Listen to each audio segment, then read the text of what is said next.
जरा मागे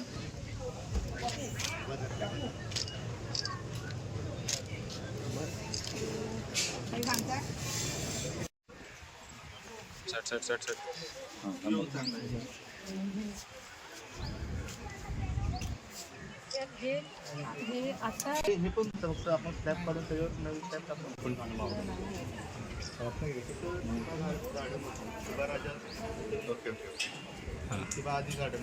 थिबा पॉईंट म्हणूनच फेमस आहे तो थिबा पॅलेस रोड म्हणून.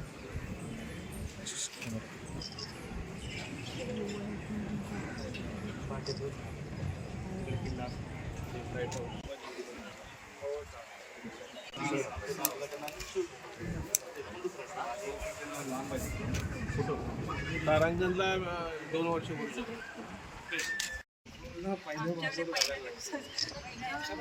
त्यानंतर आपल्याकडे बिल्डिंगवर नाही दिसणार. आमच्या इथे पण असतात पण पण तुम्हाला सांगते सर्वात चांगलं कौलांचं. आपल्या इथे लोकांना ना आता त्यांना ते कौलं बदलायची म्हणजे आळस आलेली आहे. पण सर्वात चांगलं कौलांचं, कारण स्लोपनी सगळं उचलतं.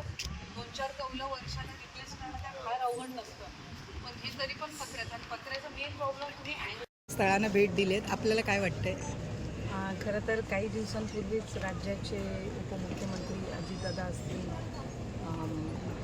तटकरे साहेब असतील, तर काही मान्यवर यांनी इथे या सर्व म्हणजे तारांगण असेल, प्लॅनेटोरियम असेल, त्या उद्यान असेल, आपली छत्रपती शिवाजी महाराजांची शिवसृष्टी असेल, ही छत्रपती संभाजी महाराजांचं स्मारक आणि उद्यान असेल, याला भेट दिलेली होती. आणि उदय सामंत साहेबांनी गेल्या या 3-4 वर्षामध्ये या कालावधीमध्ये ही जी काही त्यांनी स्थळं आणि वेगवेगळे म्हणजे तसं पाहायला गेलं तर प्लॅनेटोरियम मला वाटते कोकणामधलं पहिलंच 3D असं प्लॅनेटोरियम ते असेल. त्याचबरोबर छत्रपती शिवाजी महाराजांची, छत्रपती संभाजी महाराजांची त्यांनी एक शिवसृष्टी असेल आणि त्यांच्या एकंदरीत कारकिर्दीचा एक मागोवा घेणारे जे हे स्मारक या निमित्ताने त्यांनी उभारलेलं आहे ते पाहण्याच्या दृष्टिकोनातून आज इथे येण्याची मला संधी मिळाली आणि मी त्यांचं आपल्या सगळ्यांच्या माध्यमातून सुद्धा अभिनंदन करेन. मी सुद्धा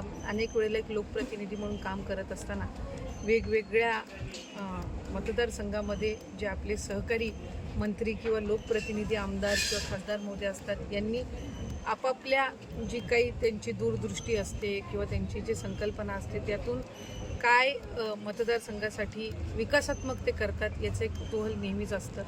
आणि दादांकडून आणि तटकरे साहेबांकडून काही दिवसांपूर्वी झालेल्या कार्यक्रमानंतर जी प्रशंसा ऐकली, मी सामंत साहेबांना विनंती केली की मलाही त्या ठिकाणी ते पाहायचं आहे, कारण मी सुद्धा श्रीवर्धनमध्ये आमचं श्रीवर्धनच्या बीचचं शिशोभीकरण असेल, आमचं एक कासव संवर्धनाचं एक तिथं टर्टल बेस्ड म्युझियमचं काम सुरू आहे, सुपारी संशोधन केंद्राचं काम सुरू आहे, हरिहरेश्वरचं आम्ही एक नव्याने आराखडा तयार करत आहोत आणि शिवसृष्टी छत्रपती शिवाजी महाराजांची माझ्या मतदारसंघातल्या 5ही तालुक्यांमध्ये त्याचं काम हे प्रगतीपथावर आहे. आणि मग त्या दृष्टिकोनातून वेगवेगळ्या ज्या संकल्पना असतात ज्या जिथं साकारल्या गेलेल्या असतात त्याचंसुद्धा साधारणपणे आपण बघावं, त्यातूनही काही प्रेरणा घ्यावी, आणखीन काय आपल्याला त्याच्यामध्ये करता येईल आणि त्या दृष्टिकोनातून आज इथं येण्याची संधी मिळाली. मी रत्नागिरीचे मुख्याधिकारी असतील, पर्यटन विभागाचे असतील अधिकारी, MIDCचे असतील, सार्वजनिक बांधकामचे असतील, यांचेही या निमित्ताने मी अभिनंदन करीन. प्लॅनेटोरियम बघितलं, तिथंसुद्धा जे चांगल्या पद्धतीनं ते चालवत आहेत आणि वेगवेगळ्या म्हणजे मला असं वाटतं की आत्तापर्यंत कोकणामध्ये अशा पद्धतीचं वेगवेगळ्या एज ग्रुप्सला, वयोगटाला तिथं आणावंसं असं काही प्लॅनेटोरियम आपल्याकडे नव्हतं आणि ते पहिल्यांदाच त्या निमित्ताने आहे.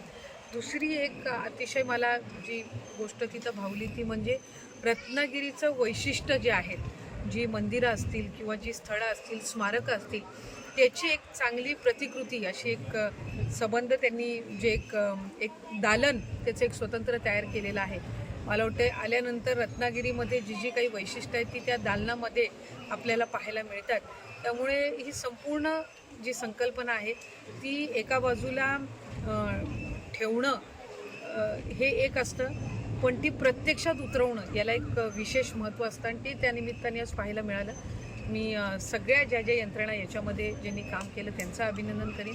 आपल्या माध्यमातून रत्नागिरी जिल्ह्यामध्ये शहरामध्ये राहणाऱ्या नागरिकांना मी विनंती करीन की ही जी सगळी स्थळं आहेत ही खऱ्या अर्थानं एका बाजूला आपलं वैभव वाढवणारी तर आहेतच, पण त्याचबरोबर आलेले येणारे जे पर्यटक आहेत यांना आणखीन आपल्याला आकर्षित करायचं असतील तर ही सर्व परिसर स्वच्छ ठेवण्याची जेवढी शासनाची जबाबदारी आहे, प्रशासनाची आहे, तेवढीच नागरिक म्हणून आपल्या सगळ्यांची सुद्धा आहे.